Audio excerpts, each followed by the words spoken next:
Hello guys, Jihen. Би өнөөдрийн бичлэгээр болохоор солонгос жирээд ашигладаг, шууд утгаараа нь орчуулагддаггүй. Өөр утгаараа нь ойлгохын тийм зарим хэлбэрийн талаар тайлбарлах гэж байгаа. Тэгээ өнөөдөр ч гэсэн надтай хамтаагаарай. За амжилт эхлэх үү.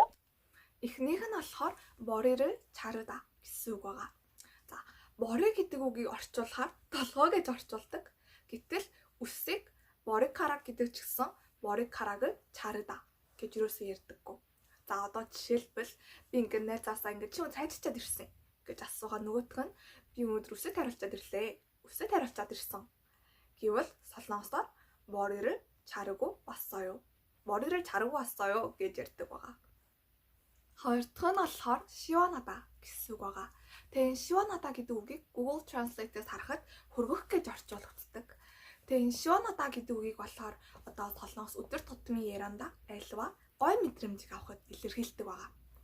За одоо жишээлбэл би ингээ хоолнд ороод халуун шүл жишээлбэл кимчижигээ захиалаад одоо тэр шүлийг уухад хүмүүрийг шиванада гэж ярьдаг байгаа. Тэгээ тэр шүлийг ууж хахад авч байгаа тэр гой мэдрэмжийг шиванада гэж ярьдаг байгаа. Тэгэхээр хоёр дахь жишээ нь болохоор за би ингээ массажинд орлоо. Тэг ингээ өвдчихсэн нуруу мөрөө бариулахаар авцаа тэр ингээ гой мэдрэмжийг ч гэсэн шиванада гэж ярьдаг байгаа. Солонгост болохоор энэ жишээнүүд маш зөндөө байдаг. Тэгэхээр солонгос хүмүүс болохоор ингээд өөрсдөө мэдрэмжээрээ ашиглаад ярьдаг байгаа. Гурав дахь нь болохоор памагосон гэсэн үг байгаа. За энэ pub гэдэг үгийг орчуулахаар будаа гэж орчуулагддаг. Харин солонгост болохоор ингээд pub гэдэг үгийг будаа гэсэн утгаар нь биш, хоол гэсэн утгаар нь авдаг байгаа.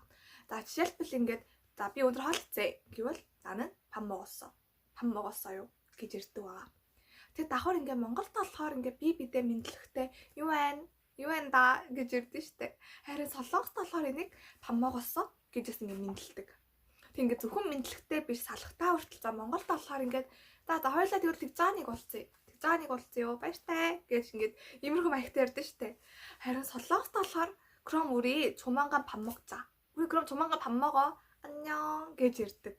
Нэг иймэрхүү маягтай ярьдаг байгаа. Дөрөв дэх буюу сүүлийнх болохоор оёвда гэсэн үг байгаа. Энийг Google Translate-аас харахад бол ингээд аргачлгүй гэж орчуулагддаг. Тэгээ энийг ямар үед ашигладаг вэ гэхээр за би нэг жишээ авъя л да. Би ингээд найзтай уулзах гэж байлаа. Тэг ингээд бид хоёр ингээд уулзах байгаа шүү дээ. Тэг нөгөөх нь ингээд ирнэ. Очин шүү дээ. Хоёул уулзснаа. Би очноо гэж хэлчихээд мөрчдөг үе байдаг да. Тэг ийм үед Монголд болохоор юу вэ?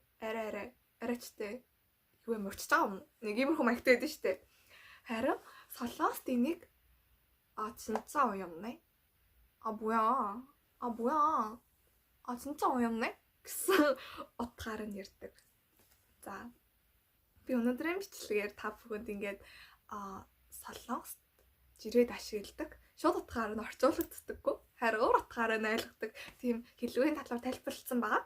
Тэгээ өнөөдрийн миний бичлэг та бүхэнд тусалсан гэж найдаа.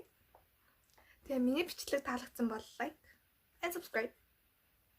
Тэгээ guys, bell alarm тахаа мартаа. Тэгээ тэдүүлээ дараа дараагийн бичлэгэнд уулзцгаая. Тэд хооронд төр баяртай. Bye bye.